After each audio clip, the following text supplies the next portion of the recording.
Silence does not mean shutting your mouth silence. What is being referred to as silence or nishabd? One cannot do this. One can become this. See if you can articulate the same things that you're saying with half the number of words. Suddenly you will become extremely conscious of everything.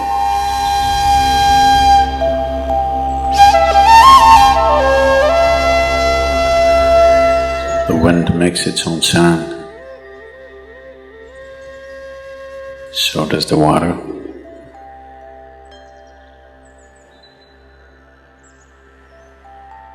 So does the earth. In fact, so does the sky. All the celestial objects are making their own sounds. There are sounds of pain, sounds of pleasure, sounds of misery, sounds of joy. For everything there is a sound. With human life, it's very true. Sounds of life, and there are sounds of death, and there are even sounds of silence.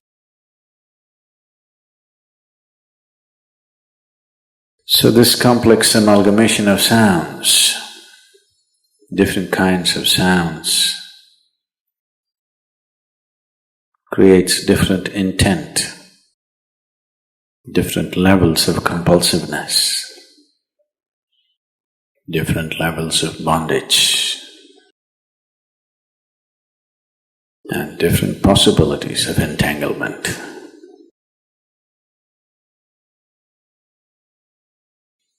In all this, why one chooses to become silent? Silence is not a way of denying yourself life. It is not even about denying yourself articulation. Silence is about moving from compulsiveness to consciousness. All sounds represent different forms and different dimensions of compulsiveness. When one chooses to become conscious, not be entangled in the compulsive nature of the existence, he naturally chooses to become silent. Silence does not mean shutting your mouth silence, plugging your ears silence. You can sing in silence, you can dance in silence, you can even speak in silence, you can even scream in silence. You don't try.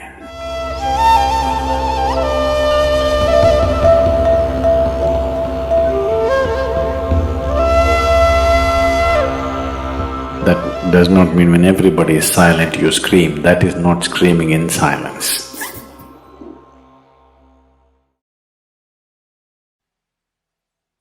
Because sound is of the surface, silence is of the core.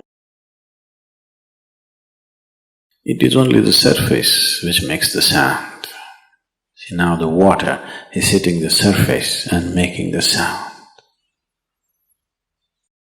Deep down, there is no sound. That is so with life. On the surface, it is a very complex mesh of sounds, a maze of sounds happening. But at the core, there is no sound.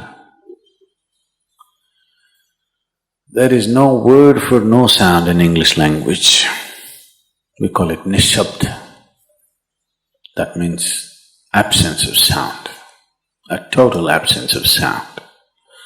Absence of sound means absence of reverberation. Absence of reverberation means absence of life. Absence of life means absence of creation. Absence of creation means absence of the Creator too. So a space which is beyond creation and Creator, a dimension which is beyond life and death,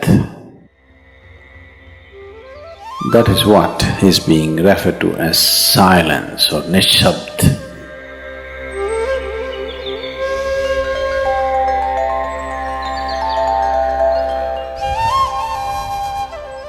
One cannot do this. One can become this. Commonly, there are two words employed to describe this. One is maun, that means you're practicing silence, you're not silent. You shut your mouth and you're remaining in maun. This is not nishabd. Maun means you're practicing silence.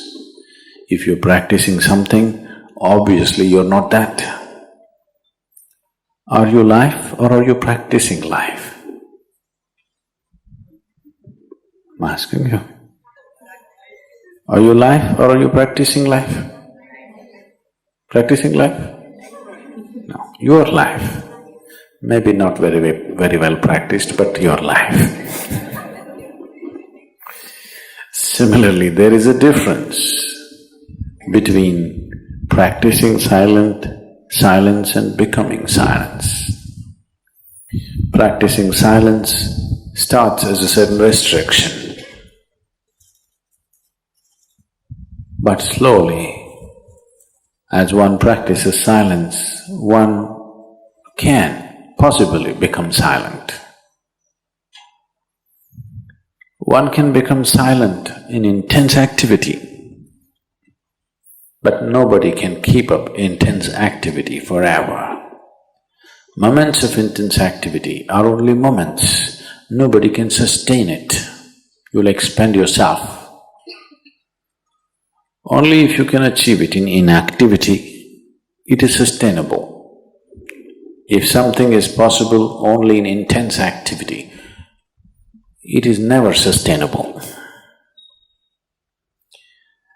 In a very intense and ecstatic moment of singing, somebody may become or taste a moment of silence.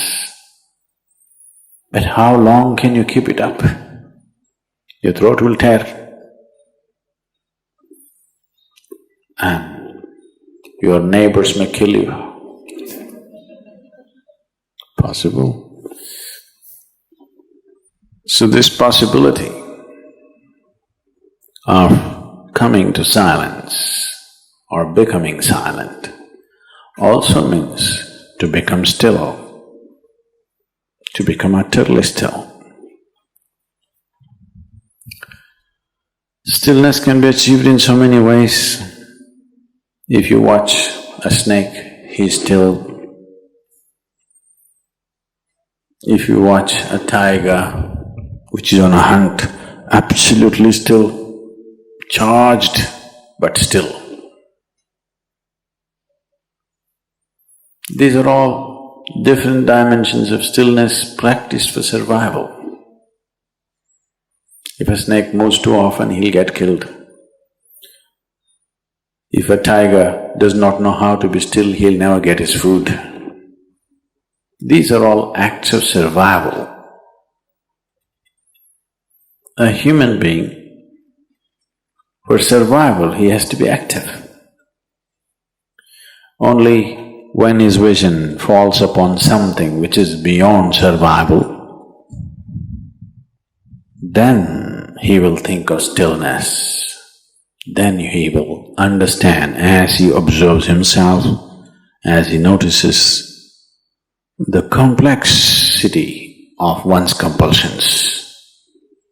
He understands the only way to solve it is to become still. to train this body, to train this mind, to become still.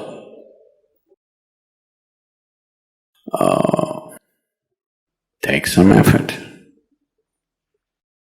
If one is simply blissed out, he will become still. But otherwise one has to work bit by bit, one has to work to bring this body to absolute stillness. Most people cannot hold their body in one place for any length of time. They're all the time in moment.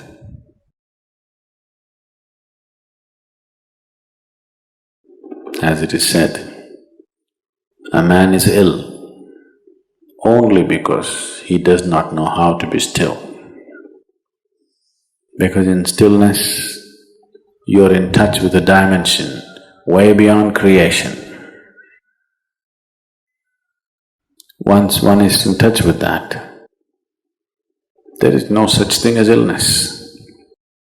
If I sit here and the body rots and falls down, still there is no illness, it's just there. Because in fact, when one becomes utterly still, he may not be able to hold on to the body unless he learns the tricks, the mechanism of the body. So why should I become still? Will I lose my body? Anyway, you will lose your body. When the time to lose your body comes, if you want to lose it gracefully, then you must know at least a little bit of stillness. If you want to put your body down like you can put this piece of cloth down, with the same ease, with the same gracefulness, then you need to have some stillness in you. Otherwise, you and your body, you have to be torn apart, which is an ugly thing to do. When you're being torn away from your body, it is an ugly and painful thing to do, unless you can keep it down. There's no grace in life. So if one has to attain to that grace, at least a certain amount of stillness has to enter your life. For this to happen, a certain level of silence has to enter your life. If right now it is not coming, at least practicing a little bit of Maum. In an hour, if you're speaking 1573 words right now, how many more? How many words do you spit out in a minute? 1573, you're actually doing that many? I thought that's impossible. Okay, I believe you. So whatever number you're doing, see if you can articulate the same things that you're saying with half the number of words. Suddenly you will become extremely conscious of everything. Right now, our oral diarrhea is happening. If you're doing 1573, it's diarrhea, okay. Now, if you have to hold back half the words and still say the same things, now you have to be very conscious, otherwise you cannot say it. Just try this and see. Tomorrow, one day. In an hour, normally what number of words you utter, make it half. Don't curtail your activity, still say the same things, but with half the words. How wonderful the whole world will feel, you know.